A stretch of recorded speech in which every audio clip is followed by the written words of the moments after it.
Olá, a paz do Senhor, sejam todos bem-vindos a mais uma Escola Bíblica Dominical. Hoje estaremos dando continuidade aos nossos estudos, estudando a lição de número 7, do dia 16 de agosto, e o título é O Povo de Deus deve separar-se do mal. Vamos lá então? Na nossa leitura bíblica em classe, estaremos estudando Esdras, capítulo 2, do versículo 59 até o 62, capítulo 4, versículos 2 e 3, capítulo 6, do versículo 2 até o versículo 4. Contextualizando um pouco esta passagem, nós estamos aqui num período da história em que os judeus estão retornando da Babilônia, do seu cativeiro, ali na Babilônia, onde eles ficaram por 70 anos, retornando para Jerusalém. Porém, havia uma ordem de que nesse retorno, somente os judeus deveriam voltar. Outros povos, as pessoas ali da Babilônia, pessoas que não eram judeus, não deveriam voltar para Jerusalém para ali reconstruir a cidade. Então, eles começam a fazer uma espécie de chamada, e para saber quem eram os judeus, eram feitos então os estudos da genealogia. Nós vemos na Bíblia que tem bastante genealogias, e nos judeus, então, eles diziam quem eram os seus pais, quem eram os seus avós, toda a sua raiz, toda a sua árvore genealógica. E com isso sabia-se então quem eram e quem não eram judeus. Muitas pessoas não eram, então foi descoberto, e esses não puderam voltar. Então, desse princípio aí, de quem só vai voltar os judeus, muitos samaritanos, muitas pessoas que eram de outros povos, tentaram se unir aos judeus, tentaram se juntar ali, e Deus então disse que não, que eles deveriam ser separados para que eles reconstruíssem Jerusalém, e para que eles então partissem daí uma nova história. E de fato, quando nós observamos na Bíblia, há mesmo uma nova história com esse retorno da Babilônia. Os judeus que antes pendiam muito para a adoração de outros deuses, de ídolos, agora eles mudam. Você não vai ver mais os judeus adorando outros deuses, mas eles adoram um único Deus. Isso também se deve por conta dessa separação, desse propósito que o Senhor então tinha na vida deles. Vamos então para a nossa lição. Sempre tenha em mãos aí a sua Bíblia para você ler, acompanhar conosco, papel, caneta e também a sua revista, se você tiver. Os objetivos da nossa lição, nossos alvos nessa lição, são 3. Primeiro, nós vamos destacar que Deus não aceita mistura do seu povo com o mundo. Então, nós vamos falar aí a respeito dessa mistura do povo de Deus com o povo do mundo, até onde que isso aí pode acontecer, e se é do agrado do Senhor.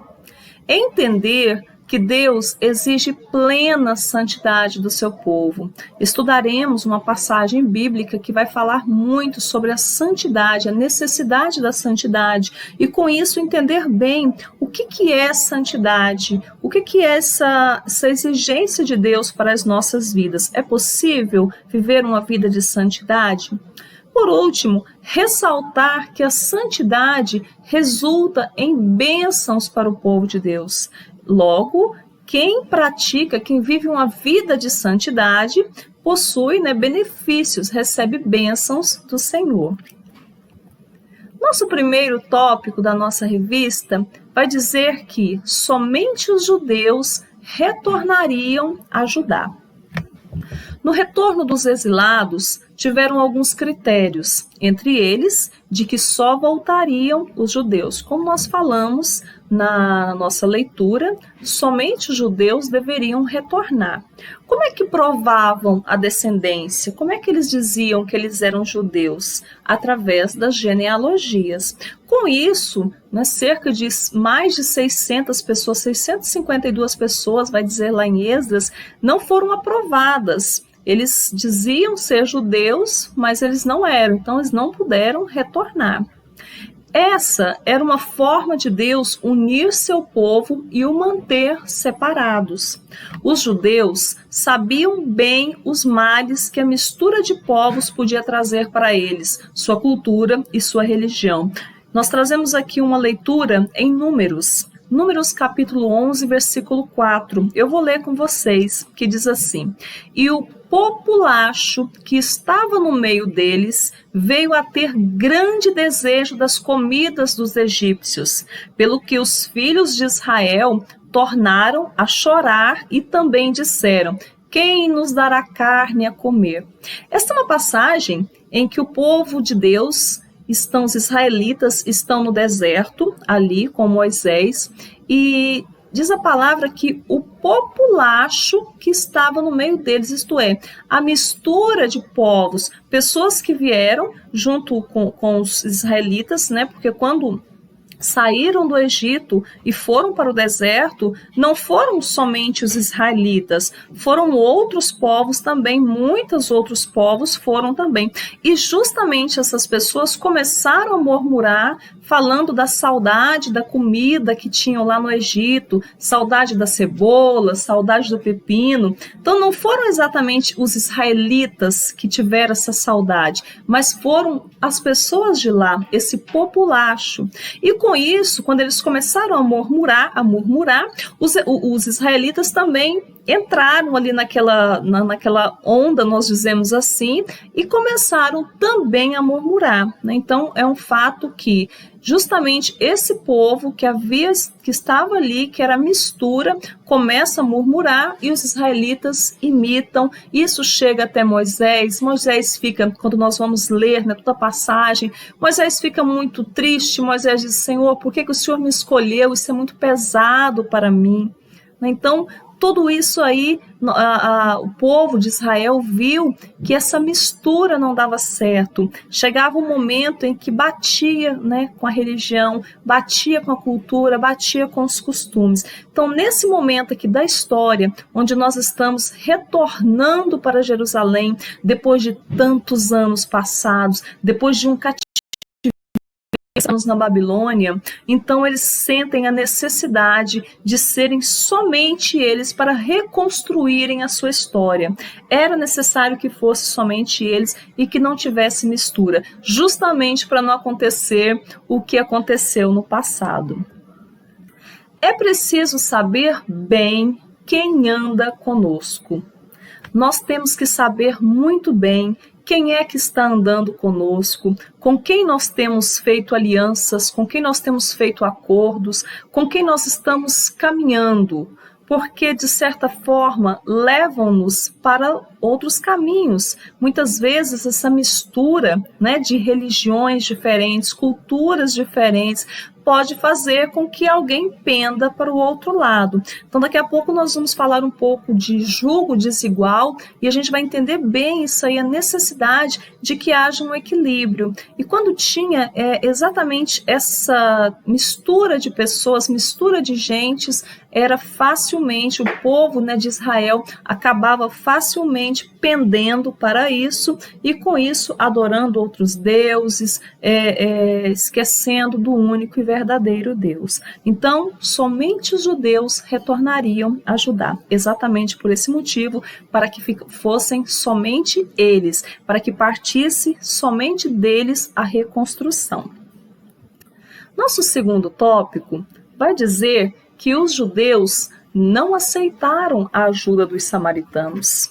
Em lições passadas, nós falamos um pouco a respeito dos samaritanos, né? Quem eram os samaritanos? Os samaritanos eram uma mistura de gente, eles temiam a Deus, ao nosso Deus, mas eles também adoravam outros deuses. Então, temiam ao único Deus, mas também tinham os seus deuses da terra, os seus deuses feitos por mãos de homens, o qual eles também adoravam. Então era uma mistura, eram povos que, quando o Reino do Norte foi levado cativo para a Síria,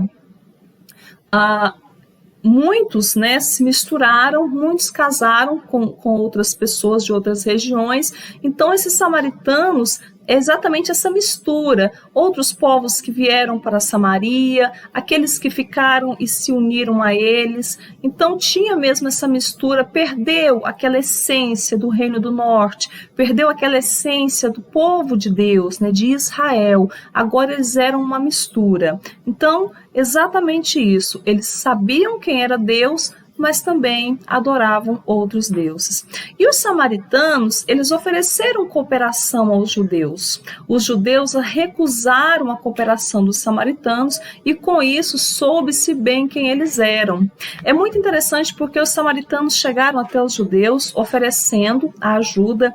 Isso de imediato pode parecer uma coisa muito boa, né? Alguém querendo ajudar, mas quando foi recusado a ajuda, rapidamente os samaritanos então mostraram quem eles eram. Mandaram carta para o rei, dizendo que os judeus estavam ali reconstruindo a cidade, que eles iam se rebelar.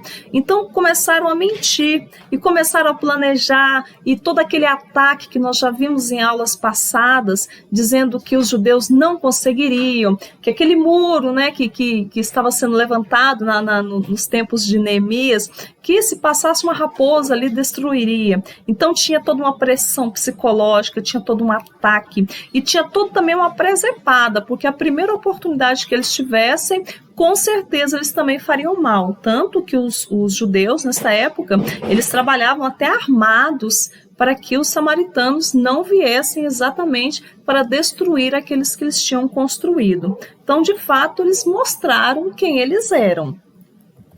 E os samaritanos procuraram aparentar-se com os judeus. Bom, eles tentaram de uma forma, vamos lá, vamos tentar ajudar os judeus. Os judeus não deixaram. Então, vamos então nos aparentar. Quais foram as estratégias? Nós vamos então casar, né? Casar com os judeus, começar então casamentos, porque é uma forma de nós nos atrelarmos a eles, porque os judeus estão com prestígio, né? O rei Ciro liberou para que eles reconstruíssem a cidade deles, então eles têm prestígio, nós também queremos prestígio. Observe que a necessidade do prestígio é algo que pode levar a pessoa à ruína, essa necessidade do poder, essa necessidade de ser reconhecido. Então, de certa forma, os samaritanos estavam aí, eles queriam ser reconhecidos, custe o que custasse. Os samaritanos tornaram-se inimigos dos judeus. Os samaritanos tinham inveja dos judeus e com isso veio ódio. Eu acredito que inveja e ódio são coisas muito parecidas, porque o invejoso, ele tem raiva daquela pessoa que conquista as coisas. Ele quer tirar aquilo da pessoa e ele tem raiva. Então ele quer aquilo que a pessoa conquistou sem pagar o preço que ela pagou, né? E ele fica com raiva de tudo aquilo que ela conquista, tudo aquilo que ela vai conquistando mesmo ao longo da vida. E os samaritanos mostraram mesmo que tinham uma inveja exatamente dessa oportunidade que os judeus estavam tendo de reconstruir a sua cidade. Lembrando também que quando os judeus saíram de Jerusalém, levados em cativeiro para a Babilônia, os samaritanos também chegaram até Jerusalém e ficaram morando ali naquele lugar, mesmo sabendo que aquela terra tinha dono, mesmo sabendo que os donos ali eram os judeus. Quando os judeus retornam, então os judeus estão retornando para as suas terras, os judeus estão retornando para aquilo que é seu. Os samaritanos então se sentiram, né, nossa, nós estamos aqui na terra de outro, nós vamos ter que sair, nos mudar. Então, ao invés de sair e mudar, nós preferimos e nós vamos tentar ficar junto deles. Mas não era esse o plano do Senhor, pelo menos nesse momento, de que houvesse essa união entre os judeus e os samaritanos. Se nós lermos a palavra de Deus lá no Novo Testamento, uma passagem muito bonita, né, que é em João capítulo 4, nós vamos ver Jesus conversando com a mulher samaritana e ali nós percebemos que o Senhor, ele quer sim a união desses povos, mas no momento certo. Deus, ele prepara para nós o momento certo de nós nos unirmos com determinado tipo de pessoas. Às vezes, o momento é de que nós nos afastemos e nós precisamos dar ouvidos à voz do Senhor para saber o momento de se afastar e o momento de unir. né? Eclesiastes capítulo 3 vai dizer: há tempo para tudo. Tem tempo de abraçar e tem tempo de afastar.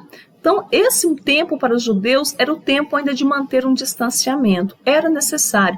Lá na frente, com o amadurecimento, com esse povo bem diferente, agora é tempo de unir. Então, por isso que nós vemos lá no Novo Testamento, e nós vamos entender, né, que os judeus e os samaritanos ainda tinham uma certa briga, mas que a partir daí, o Senhor Jesus já está ensinando de que esses povos têm que andar juntos. Então, é na hora certa para andar junto, não é na nossa hora, é na hora que o Senhor determinar, que nós saibamos ouvir, né, o momento de nos separar e o momento de estar unidos.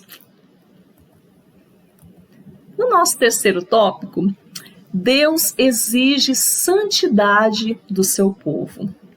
Retornando do cativeiro, Israel separou-se do mal. Nós vemos isso lá em 2 Coríntios capítulo 6, versículos 14 até 17, que vai falar exatamente dessa necessidade de que nós nos afastemos do mal, da necessidade de afastar do jugo desigual. Eu trouxe essa imagem aqui porque ela representa bem o que é um jugo desigual.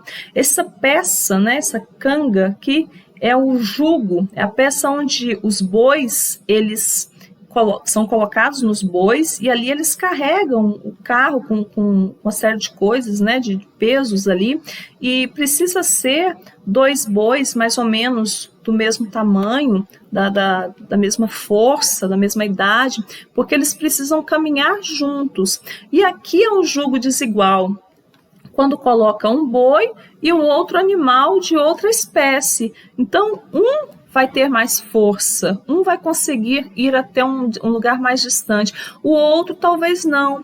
Um talvez vai poder andar mais rápido, o outro vai andar mais devagar.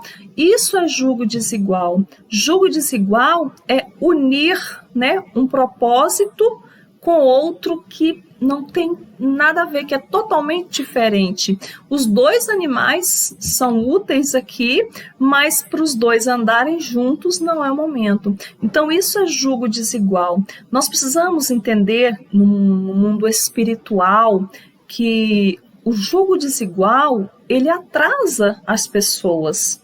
Então, se eu fizer uma aliança com a pessoa que tem um jugo, né, desigual ao meu, certamente um dos 2 poderá atrasar. Jesus vai dizer assim: vinde a mim, né, ele faz um convite lá em Mateus capítulo 11, a partir do versículo 29, todos vós que estáis cansados e oprimidos, aprendei de mim, que sou manso e humilde, tomai sobre vós o meu jugo, né, e aprender de mim que sou manso e humilde.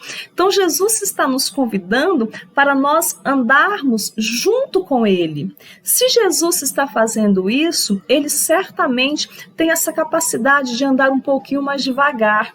Jesus tem a capacidade maravilhosa de diminuir, né, que foi o que ele fez. Ele deixou a sua glória. Então ele veio na terra, né, ele como um homem sendo Deus também, claro, mas ele veio aqui nessa terra e assumiu uma forma de homem, humilhou-se a si mesmo. Então Jesus está nos convidando para que nós venhamos andar com ele, porque se Jesus anda conosco, né, e eu andando com Jesus, eu falo: Jesus, agora eu preciso parar um pouco, eu estou cansada. Jesus, ele para um pouquinho e ele continua caminhando comigo. Jesus não é como esses 2 animaizinhos, né, que se colocassem juntos, um certamente sairia com mais vontade, outro menos. Não, Jesus nos convida para andar junto com ele, porque ele consegue nos acompanhar e nos incentivar ainda mais a andar melhor. Então, se nós pararmos no meio da nossa caminhada, certamente Jesus dizia assim, né? Poderia dizer assim: vamos, já está chegando, vamos lá, eu te ajudo. Esse é Jesus, ele estende as suas mãos e caminha conosco. Então, por isso ele nos convida: tome sobre vós o meu jugo, isto é, caminhe comigo, ande junto comigo. Não estou num jugo desigual, não estou num jugo desigual na sua vida que vai te atrasar, né? Então olhe pelo lado espiritual e peça sempre a direção de Deus. Nesse caso que nós estamos estudando aqui, seria um jugo desigual. Os judeus, nesse momento da história em que nós estamos, os judeus fazerem aliança com os samaritanos, seria um jugo desigual. Então, por conta disso, Deus está dizendo, nesse momento eu quero santidade, eu quero separação. E aí nós vemos uma passagem em Josué, no capítulo 3, versículo 5, que Josué, ele diz ao povo, santificai-vos, porque amanhã fará o Senhor maravilhas no meio de vós. Essa é uma passagem quando o povo de Deus está se preparando então para sair do deserto, os israelitas, e entrar em Canaã. Para entrar em Canaã, eles vão atravessar o Rio Jordão, depois vai vir ali aquela cidade fortificada com aqueles muros enormes, Jericó. Era necessário que eles se santificassem, era necessário que eles se separassem. Nesse momento aqui, houve uma cerimônia, né? Todos os sacerdotes, os levitas, eles estavam ali no momento de adoração a Deus. A santificação é exatamente esse cuidado que nós temos conosco, para saber o que nós estamos oferecendo a Deus. Quando nós dizemos, Senhor, eu quero me santificar, você então vai começar a ter em mente o que você está oferecendo a Deus. Se é o seu louvor, como é que é o seu dia diante da presença do Senhor. Então, automaticamente, o Espírito Santo ele vai falando e você vai se tornando melhor. Você vai fazendo algo, você vai começar a fazer algo melhor. Isso faz parte da santificação. É oferecer algo melhor a Deus. E é tão bonito quando o povo se santifica, porque diz a palavra aqui, o anjo do Senhor visita o acampamento israelita. Com a santificação, temos um acesso diferente a Deus. Quando o povo de Deus se santificou, lá ainda com Josué, o anjo do Senhor visitou o acampamento. Quando nós nos santificamos, nós podemos ver a Deus. Eu trago aqui Hebreus capítulo 12, versículo 14, que diz assim, segui a paz com Deus, segui a paz com todos, e a santificação, sem a qual ninguém verá o Senhor. Se nós não nos santificarmos, nós não veremos ao Senhor. Se nós não seguirmos a paz, né? Se nós não buscarmos cuidar do nosso próximo, cuidar de nós mesmos, né? Com amor ao nosso próximo, amor a nós mesmos também, então nós não poderemos ver ao Senhor. Então a santificação, ela é paz com meu irmão, ela é um cuidado comigo, com o que eu estou fazendo da minha vida e o cuidado com o que eu estou oferecendo a Deus. Tudo isso é santificação, é o que eu estou oferecendo para Deus. Israel é derrotado pela pequena cidade de Ai. Que coisa triste a história de Acã. Em Josué capítulo 7, Deus deu um direcionamento, Deus deu uma ordem. Quando o povo entrasse em Jericó, não era para retirar nada daquela cidade. Nada, né? Geralmente os despojos, eles poderiam ser pegados, mas no caso de Jericó não. E Acã viu a prata, viu uma capa babilônica, ele gostou daquelas coisas e ele levou escondido, levou lá para dentro do seu acampamento. Então ele desobedeceu àquela ordem de fazer a diferença, a ordem da santificação. Então santificar também é obedecer. Se eu busco fazer tudo, mas eu estou, de certo modo, desobedecendo a uma ordem de Deus, eu não estou santificando. Então, Acã, aparentemente, aos olhos humanos, né, de todos ali, ele estava santificado, estava santificando, mas ele estava desobedecendo a uma ordem. E ele desobedeceu esta ordem e o castigo veio rápido, né, porque perderam uma guerra para uma pequena cidade de Ai, justamente pelo pecado de Acã, justamente pela desobediência de Acã. E aí aquela história foi toda revelada, né? Teve todo um desenrolar e nós entendemos que não vale a pena desobedecer a ordem do Senhor. porque muitas vezes nós podemos colocar todo o nosso povo a perder uma batalha, né? Por conta de Acã, todo o povo de Deus perdeu uma batalha, e ali teve gente que morreu, teve muitas pessoas que morreram, então foi uma perda. Depois sim, né, Israel foi lá, Israel venceu, mas até chegar nisso, houve uma perda. Então precisamos entender bem, será que nós estamos obedecendo a Deus? E se nós não estamos obedecendo a Deus, isso pode trazer algum mal para o nosso próximo, algum mal para o nosso povo? É preciso que nós estejamos bem cientes disso. Então, sobre santidade, santidade é uma vida de separação, santidade é uma vida de reflexão daquilo que nós estamos oferecendo a Deus. Santidade é obediência também. Item 4. Devemos manter uma vida de separação do mal. Os judeus mantiveram-se separados dos samaritanos. Aí eu faço uma pergunta para você. O que poderia ter acontecido se os judeus se unissem aos samaritanos assim que retornaram a Jerusalém? Será que teria dado certo? Será que eles teriam conseguido, né, fazer todas aquelas obras que foram feitas em tempos recordes e o Senhor ali abençoando, e de fato o povo judeu ele se levantou mesmo ali? Será que eles teriam conseguido se eles se unissem a povos, né, que estavam adorando outros deuses, a povos que tinham costumes tão diferentes, que tinham uma religião tão diferente, a povos que trariam um jugo desigual? Então, com certeza, não teria dado certo, não teriam conseguido o que eles conseguiram. Então, de fato, Deus sabe de todas as coisas. Nesse momento aqui, realmente era para separar. Nesse momento, realmente era para que houvesse um muro entre eles. Depois, sim, depois quando estivessem preparados, aí sim eles estariam mais unidos.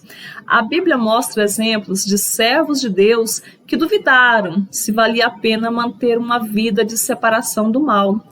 Nós vemos lá no Salmo 73 que Asaf ele faz uma reflexão e ele pergunta, né, por que os ímpios prosperam? Parece que para os ímpios tudo dá certo. E eu não sei se você já pensou assim, mas talvez algumas pessoas em certo momento da sua vida pode ter pensado: olha, eu estou servindo a Deus e para mim está tão difícil, e eu vejo pessoas que não servem a Deus e parece que é tudo fácil, parece que vai tudo bem. A pergunta é: será que essas pessoas que não servem a Deus realmente elas estão prosperando? Será que elas realmente estão sendo tão abençoadas assim como algumas pessoas acham? Muitas vezes as pessoas, eu estou levando até para o lado espiritual da coisa. Muitas vezes as pessoas, elas parecem estar tudo bem, mas algumas pessoas, não estou dizendo todas, mas algumas pessoas, elas podem estar completamente amarradas, né, pelos laços do inimigo. Então, aparentemente está tudo bem. Se elas decidirem lutar contra o inimigo, ele também vai lutar com ela, e a partir do momento que o inimigo começar a retirar aquelas coisas da vida dela, não vai mais estar bem. Então, é uma calmaria assim, muito aparente e muito superficial. Porque o inimigo das nossas almas, ele não quer a nossa felicidade. Ele vai trazer um momento assim de superficialidade. Vai parecer que está tudo bem, mas a qualquer momento ele arranca aquilo ali, e ele arranca justamente para que a pessoa fique mais ligada a ele, para que a pessoa fique mais atrelada a ele. É diferente das coisas de Deus. Deus, ele nos prova, ele nos ensina, mas é com amor. Deus não faz nada para nos matar. Deus não faz as coisas para nos derrubar.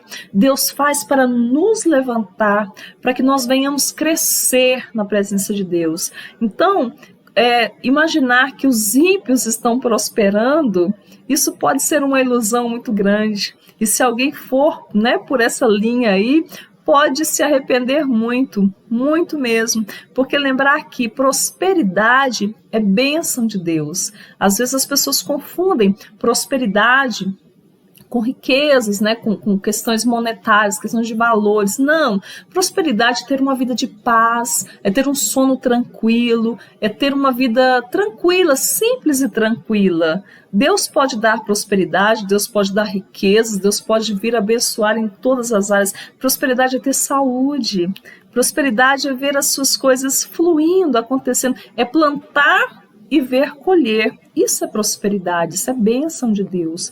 Então, muitas vezes, fazer essa reflexão aí, se o ímpio é que está prosperando, pode ser algo muito enganoso e muito perigoso. Bom é servir a Deus. E se estiver passando por prova, se estiver passando por provação, saiba que é para o seu crescimento que logo a vitória vem. Então vença, né, todas as provas, todas as lutas, e vença cantando mesmo, e cantando o hino da vitória que Deus tem para nós. Devemos viver conforme a vontade do Senhor. E qual é a vontade do Senhor para as nossas vidas? Olha o que diz lá em 1 Pedro, capítulo 4, versículo 2. Não vivendo de acordo com as paixões dos homens, isto é, as coisas da carne. Fazer a vontade do Senhor é viver conforme as vontades do Espírito. São os frutos do Espírito. Existem os frutos do Espírito e existem as obras da carne, né? As obras da carne, elas sempre vão tender para o mal, para as vontades, né, do coração, aquilo que parece ser mais fácil. E o Espírito, ele nos leva para uma outra dimensão, e nós precisamos lutar. Quem tem que prevalecer é o Espírito. Quem tem que falar mais alto é o Espírito. As paixões dos homens significam exatamente as vontades da carne. É a vontade de não estar na igreja, é a vontade de estar pecando, é a vontade de estar fazendo coisas que desagradam a Deus. Então, que nós possamos viver de acordo com as vontades do Senhor, que são as vontades do Espírito. Bênçãos acompanham os que vivem conforme a vontade de Deus. Eu trouxe esse versículo aqui porque eu acho ele lindo. Deuteronômio, capítulo 28, versículos 1 e 2. Olha que coisa bonita. Se atentamente ouvires a voz do Senhor teu Deus, tendo cuidado de guardar todos os seus mandamentos que hoje te ordeno, o Senhor teu Deus te exaltará sobre todas as nações. Se ouvires a voz do Senhor teu Deus, virão sobre ti e te alcançarão todas estas bênçãos. Se nós formos obedientes a Deus, nós não precisamos correr atrás de bênçãos. Nós não precisamos sair aí procurando bênção, eu quero minha bênção. Não, as bênçãos virão até nós. As bênçãos do Senhor, elas nos alcançarão. Em qualquer lugar que você estiver, se você estiver no centro da vontade de Deus, as bênçãos do Senhor, elas te alcançarão. É no seu trabalho, é na sua faculdade, é naquilo que você se propor a fazer, o Senhor vai estar te abençoando. Não se preocupe em correr atrás de bênçãos. As bênçãos é que vem até a ti, vem até você.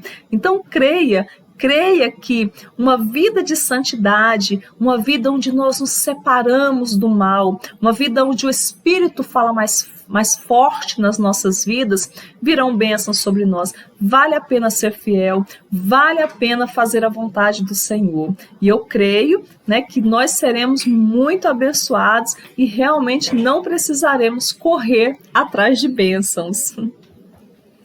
Muito bem, terminamos aqui mais uma Escola Bíblica Dominical e eu separei apenas 2 perguntas para reflexão dos amados. Se vocês desejarem aqui depois nos nossos comentários responder a essas perguntas, fazerem suas considerações. A primeira pergunta é: o que é santificação? Na sua visão, o que é santificação? O que é viver uma vida de santificação?